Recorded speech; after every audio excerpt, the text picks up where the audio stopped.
a night when the sky looked tired and heavy and the rain began as a soft whisper over Sumatra, no one imagined the horror that was about to unfold. Families sat inside their homes listening to the gentle tapping on their rooftops, thinking the storm would pass just like hundreds before it.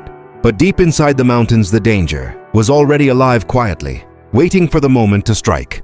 What started as an ordinary night would soon turn into a disaster that captured the world's attention and forced thousands to run for their lives. Before we begin, make sure you subscribe to this channel because we bring you real on-ground updates from around the world. Stay informed, stay safe, and take care of yourself and your loved ones always. Now let's talk about what really happened in Indonesia and why the situation is far worse than anyone expected. It began without warning. A deep tremor rolled through the soaked hills of Sumatra. It wasn't strong enough to shake houses or wake families, but it was powerful enough to loosen the water-filled soil. Hours of non-stop rain had weakened the mountain slopes until they could no longer hold themselves together. And then in one terrifying moment, the earth broke open. A wall of mud rocks and uprooted trees rushed down the mountainside like a living monster, swallowing homes, roads, and entire villages in seconds. People woke up to a deafening roar like thunder tearing through the ground. But it wasn't thunder. It was the sound of a landslide tearing everything apart. Entire neighborhoods disappeared beneath mud. Houses that had stood for generations vanished as if they were never built. Survivors described the scene as darkness mixed with a storm and the earth moving under their feet. They ran blindly through the rain, screaming for their families, while the floodwater rose behind them. The smell of wet soil, broken wood, and fear covered the night. Across northern Sumatra, more chaos erupted. Floodwater exploded through narrow river channels with violent force. In some districts, the water level rose so fast that families had only minutes to escape. Wooden homes lifted off their foundations and drifted like paper boats into the darkness.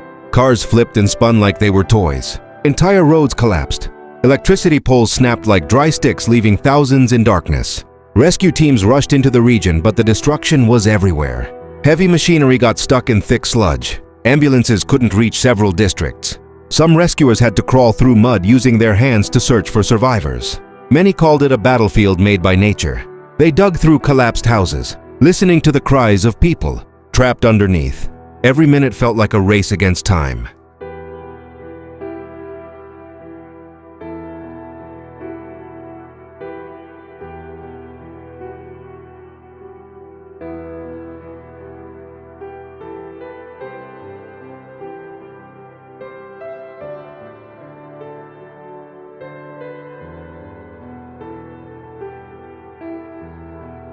By morning, the scale of the disaster became clear. The death toll had already risen into the hundreds, and authorities feared it could go even higher. More than 300 people were confirmed dead, and thousands were still missing. The worst affected areas were North Sumatra, West Sumatra, and Aceh, where entire communities were swept away. Floodwater filled the streets like rivers, and landslides blocked major highways, trapping survivors in remote villages. People gathered near riverbanks hoping to hear their loved ones' names on survivor lists, but every update brought more silence than hope. Mothers waited, holding pictures of their children. Fathers walked through muddy fields, searching for anything that could lead them to their families. The pain was overwhelming. In some areas, rescuers found only rooftops sticking out from thick mud, silent reminders of the lives buried below. Shelters filled quickly. Thousands who lost their homes sat inside school buildings, community halls, and tents, hoping the rain would finally stop. Children cried through the night, afraid of the thunder that echoed across the sky. Volunteers moved from tent to tent, comforting families who had nothing left except the clothes they were wearing. Food and clean water became difficult to distribute because many roads were completely destroyed. Relief convoys had to take long, dangerous routes to reach isolated villages. As the days passed, a new danger appeared. Stagnant water spread across towns, increasing the risk of disease. Wells were contaminated. Hospitals were overcrowded. Doctors warned of infections spreading quickly if clean water and sanitation did not arrive soon. Meanwhile, farmers stood in shock, looking at their land. Rice fields turned into lakes. Coffee plantations collapsed down the hillsides. The economy of entire districts was wiped out in a single night. But even in the middle of this huge tragedy, something powerful emerged. People began helping each other with everything they had. Young volunteers formed human chains to pull survivors from flooded homes. Villagers shared food, blankets, medicine, and shelter even when they had very little. Men used shovels and bare hands to clear roads. Women cooked large pots of food for rescue workers. Communities stood together, refusing to give up. Their courage became the only light in a very dark time. Indonesia launched a massive emergency response. Helicopters dropped supplies in areas that were completely cut off. Medical teams set up temporary clinics. Engineers worked day and night to rebuild broken roads and bridges. But the destruction stretched for miles, and the rescue work was incredibly slow. International organizations warned that more support was urgently needed because thousands were still without food, water, or shelter. Experts around the world are now discussing the bigger question: why did this disaster become so extreme? And the answer leads directly to climate change. Over the past decade, Indonesia has seen a sharp rise in extreme weather patterns. Oceans around the region are warming at one of the fastest rates on the planet. Warmer oceans create stronger storms and heavier rainfall. That means when a storm forms near Indonesia, it carries much more moisture than before and dumps that water in massive amounts over land. This triggers flash floods, landslides, and widespread destruction. Just like what happened in Sumatra. Climate scientists have been warning about this for years. They say that rising temperatures are destabilizing weather systems. Rainfall is becoming unpredictable. Storms are becoming stronger, and countries with mountains, forests, and rivers like Indonesia are facing the highest risk. When heavy rainfall continues for hours, the soil becomes weak and cannot hold together. Even a small tremor can trigger a landslide. This is exactly what happened here. Climate change created the perfect conditions for disaster. Rapid urban growth also made the situation worse. Forests were cleared to make space for buildings and farmlands, which reduced the natural protection that trees provide. Without strong root systems, the hillsides could not absorb intense rainfall. Rivers overflowed because their natural channels were blocked. Cities built on lowland areas had no defense against the sudden rise in water levels. All of these factors combined created a deadly chain reaction. The disaster in Sumatra is not just a story about one night of heavy rainfall. It is a warning for the whole world. Extreme weather events are increasing. Everywhere from Asia to Europe, from America to Africa. Floods, heat waves, and storms are becoming more destructive every year.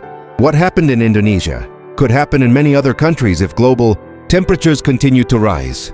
Scientists say that if we don't take climate warnings seriously, the next disaster could be even worse. But for now, the focus remains on the people of Sumatra.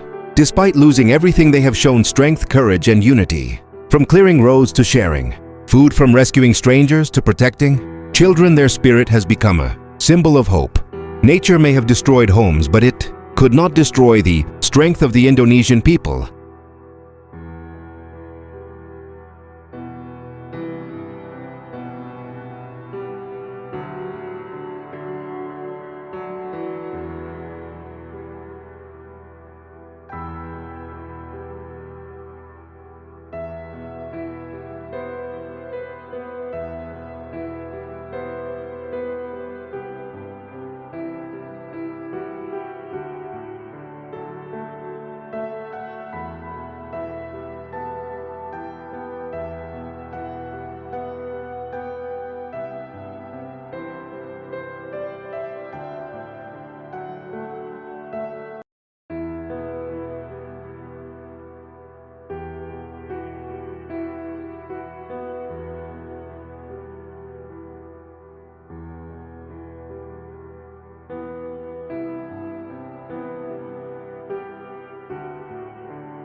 As Sumatra begins the long journey to recovery, the world must stand with them. They need help, resources, medicine, engineering support, and global awareness. Every donation, every message, and every effort counts. Because the road ahead is difficult, and rebuilding will take months, if not years. This tragedy is a reminder that we must prepare for the future. We must protect the environment, strengthen early warning systems, and build safer communities. Climate change is not a distant threat. It is happening now, and its impact is already visible around us. We can no longer ignore it. We must take action before the next disaster strikes. Thank you for watching and staying informed. Make sure you subscribe to the channel Nature's Fury for more updates from around the world. Stay safe, stay aware, and take care of yourself and those around you. The world is changing, and together we must be ready for whatever comes next.